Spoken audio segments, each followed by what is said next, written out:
Hello, my name is Malia, and I did this project on anorexia because I really wanted to go deeper into the disorder and kind of talk about some things that aren't often discussed when going over this disorder. So, to begin, what is anorexia nervosa? Anorexia is an eating disorder characterized by severe weight loss, difficulty maintaining a body weight that is considered healthy for one's size, and in most cases, a severely warped perception of one's own body. This basically means that the person with anorexia, although they may be very skinny physically, they will perceive themselves as too fat in some areas, if not their whole body. Anorexia can be classified into two subtypes. There is restrictive anorexia, in which the person will restrict the amount of food that they eat per day. They will often not allow themselves to eat certain types of food, like, for example, they will refuse to eat dessert, or they will not want to eat carbohydrates due to the number of calories within them. And there is also the bulimic type, meaning that the person will do what is called binging and purging. They will binge on a lot of food, meaning that they will eat a lot of food all at once, and then they will purge. They will get rid of all the food from their system, either by means of forcing themselves to vomit, or they will take some sort of laxative to flush all of the food out of their system. Anorexia is unique to other psychological disorders due to the fact that the disorder itself has such a heavy toll on not only the mind, but also on the body. For example, with depression, it's mostly a mental disorder for most patients. That is not for all cases. But for all cases of anorexia, the psychological aspect and the physical aspect kind of go hand in hand. Anorexia can be a very difficult disorder to properly diagnose. Anorexia is kind of a spectrum when it comes to severity. However, the DSM-5 criteria for clinical diagnosis are: the sufferer's weight is significantly low, less than the minimal or normal expected body mass, taking into account the individual's height and age. The sufferer displays an intense fear of gaining weight or becoming fat, and this fear does not usually improve even when the individual loses weight. And the sufferer displays a distorted view of their body weight and shape, either feeling overweight all over or singling out specific areas as being too fat. As I mentioned earlier, anorexia has a significant toll on the individual's mind, but also the individual's body. Some of the physical symptoms and long-term effects of the disorder are low blood pressure, a significant decrease in white blood cell count, as well as other abnormalities within one's blood chemistry, a slowed heart rate, lethargy, and an overall feeling of tiredness or lack of energy, hair loss, osteoporosis, infertility paired with a loss of menstruation in female patients, and organ failure, which can lead to death. Some psychological and behavioral symptoms and effects of the disorder are a developed obsession with food, especially the caloric and or nutritional values of food and how much one consumes in a day. Oftentimes, patients with anorexia will track and keep count of the amount of calories they eat per day, either by writing it down on paper or in their phone, something like that. They will obsess over food labels and the nutritional information on any sort of food they eat.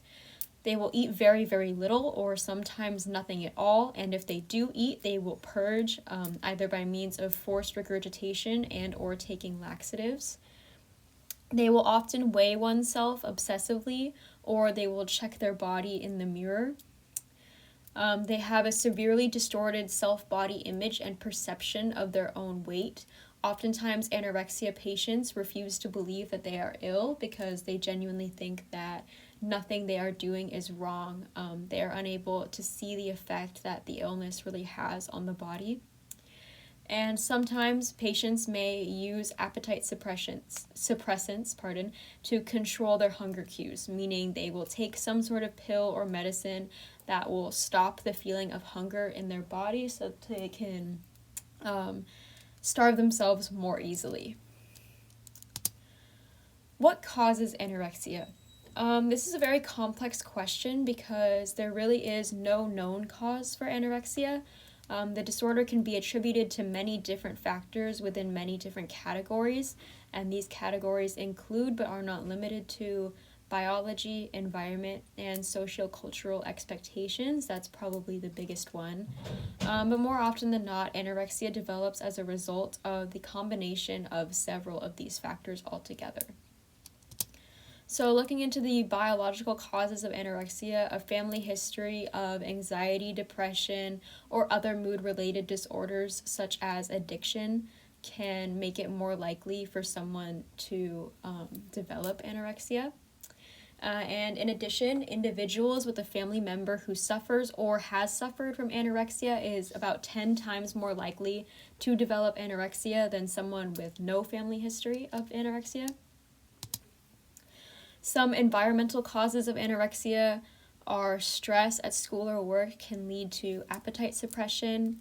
If the person has a difficult at-home life, school life, or work life in terms of bullying, for example, about their body weight, body shape, etc. Also, traumatic life events can trigger anorexic episodes, for example, loss of a job, a breakup, a death of a family member, etc. The socio-cultural expectations and anorexia culture. This is a huge part of this disorder. I would say that one of the most unique aspects of anorexia is really the perpetuation we see of anorexic culture by society itself. 80% of anorexia patients are women, and this is due in part to the fact that Western society has idolized the concept of the perfect or ideal female body. We have seen this image of the ideal female form put on a pedestal for centuries, if not longer. And this can have some very harmful effects on women and developing young women and teens. A study that goes really deep into the perpetuation of the ideal body being thin in our society is the Playboy study, in which two scientists tracked the BMI, or body mass index, and waist-to-hip circumference ratio of 240 Playboy models from the years 1978 to 1998. They wanted to see if there would be a significant drop-off and or difference in their weight and measurements in the course of these 2 decades. And by the end of it, the models' body weights decreased significantly. 70% of the women were classified as medically underweight at the end of the study, and 85% of the women weighed less than what would be considered their medical ideal body weight. When looking at body weight from a medical perspective, the ideal body weight of a person would take into consideration certain factors like their ethnicity, their height, their predicted trajectory of their growth, as well as past body weights, etc. And the conclusion of this study was that, considering the notion that Playboy fixates on culturally ideal women, or the image of the perfect female form, that body type decreased significantly in size over the course of 2 decades. The effects of this socio-cultural perpetuation of thin equals beautiful is actually results in high levels of body dissatisfaction and disordered eating among women. We do not only see this perpetuation in physical media like magazines, etc. We also see this a lot in social media, and this has played an increasingly alarming role in the development of anorexia in adolescent and teen girls. Similarly to what we see in the Playboy study, the majority of social media influencers also perpetuate a culture of extremely unrealistic body expectations for young women.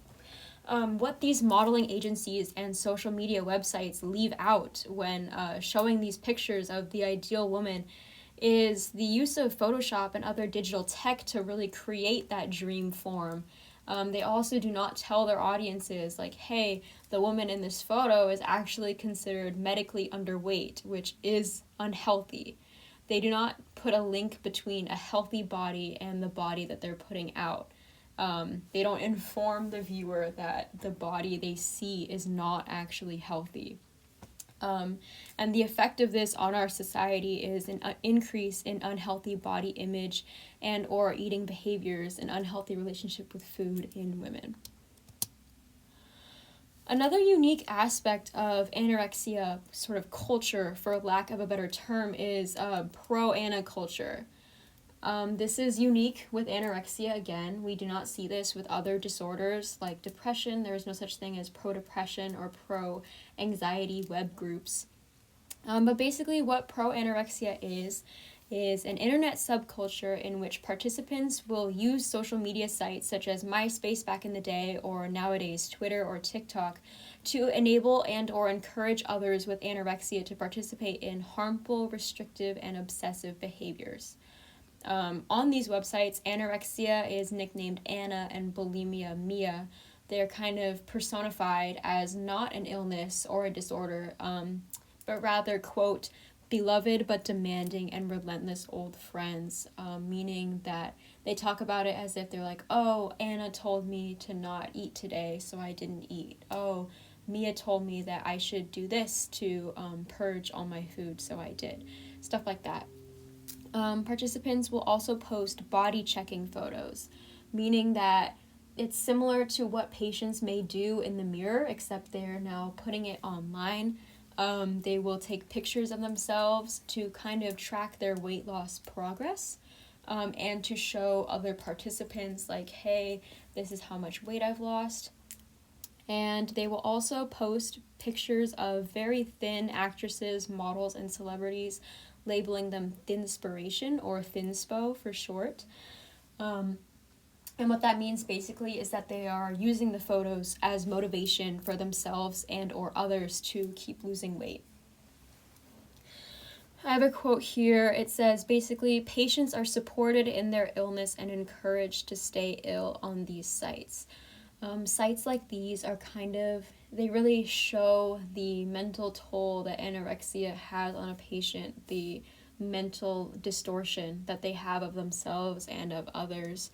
And it adds to the difficulty of treating anorexia. Anorexia is an extremely, extremely difficult disorder to treat. And I kind of go into that here. Something I want to add and really emphasize is that the danger of anorexia is often overlooked. And this is partly due to the fact that anorexia is seen more as a mental rather than physical disease. And that really says a lot about the stigma that mental illnesses kind of have in our society. Oftentimes with depression, the solution is just sort of, oh, be happy. It's similar with anorexia. But something that is extremely important to note with anorexia is that if it is left untreated, anorexia can and will lead to death. Young people between the ages of 15 and 24 with anorexia have 10 times the risk of dying compared to their same age peers, and the statistic is via nationaleatingdisorders.org. The severity of anorexia is significantly downplayed. As I said before, it's often seen as only a mental disorder when it is also a very dangerous physical disease. And the stereotypical response when it comes to treatment is, oh, just eat more. But in reality, treating anorexia is extremely, extremely difficult. Oftentimes, the most effective treatment is very, very intensive inpatient care at a hospital. Sometimes this may take months of being in a hospital, which can be really traumatic and upsetting for a patient. In addition to that, also extensive therapy and consultation with a dietitian are required in order to restore healthy eating habits and restore a proper relationship with food and one's own body. Medical treatment for anorexia on the physical side, patients undergoing anorexia treatment will often need intense medical monitoring. Thus, many patients opt for inpatient hospitalization at either a specialized eating disorder facility or at a local hospital. There are a multitude of risks and complications that are not often talked about when it comes to the whole refeeding process. A lot of these things can occur while treating the physical symptoms or effects of anorexia, and these include refeeding syndrome, which is a condition in which the electrolytes and fluids inside a malnourished patient's body become unbalanced when introduced to proper nutrition. This condition can be fatal. The imbalance of electrolytes can result sometimes in stroke, heart attack, etc., seizures as well. And proper monitoring of a patient's vitals as well as hydration and electrolyte levels is extremely crucial in the early stages of treatment. Anorexia can also result in imbalances in a patient's heart rhythm whilst undergoing treatment. As I mentioned earlier, patients with anorexia will sometimes experience a slowing of their heart rate. So therefore, when all of this nutrition is reintroduced into their body, it can really speed up the heart rate and stress out the body's system, for lack of a better term. Some patients may also require feeding through a feeding tube if they are unable to consume food manually themselves. Psychological treatment for anorexia, again, is very intensive. There are multiple ways to sort of approach this, but two of the most common ways are family-based therapy, which is proven to be very effective for teens and adolescents due to the fact that it really focuses on helping the family as a whole unit learn how to make good supportive choices when it comes to helping the patient restore their weight. And of course, there is individual therapy, which focuses on normalizing eating patterns and behaviors that support weight gain while also breaking down the destructive, obsessive habits of the disorder. There are lots of challenges when it comes to treating anorexia, not only physically, but also mentally. As I kind of touched on before, oftentimes anorexia patients believe that anorexia is not an illness, but rather a lifestyle choice. They don't really see what's wrong with what they're doing. They think it's just fine for them. They are chasing their dream of their ideal body, and they are willing to do whatever it takes, even if it means dying in the process. Oftentimes for anorexia patients, the fear of gaining weight sort of outweighs the fear of death. So they will do, like I said, pretty much anything they can to continue losing the weight. Often they will refuse treatment or keep their illness a secret as to not be forced into treatment. Because they really don't want that for themselves. And that is something that is very, very challenging when it comes to treating anorexia. In addition, proper eating disorder treatment can be very hard to access. The most effective type of anorexia treatment really comes from a specialized facility and not a local hospital. However, these facilities aren't available everywhere. For example, in San Diego, a city of millions and millions of people, I think that there's only two, I could be wrong, but there are two that I know of that are really the big clinics here in the city, and these places fill up very fast. There are thousands of patients trying to get in, a limited number of space, especially with COVID restrictions, and that can really prolong the treatment process. It can make an already very, very long process of getting better even longer, and that's just the waiting period for treatment. And some patients really don't have that time to wait.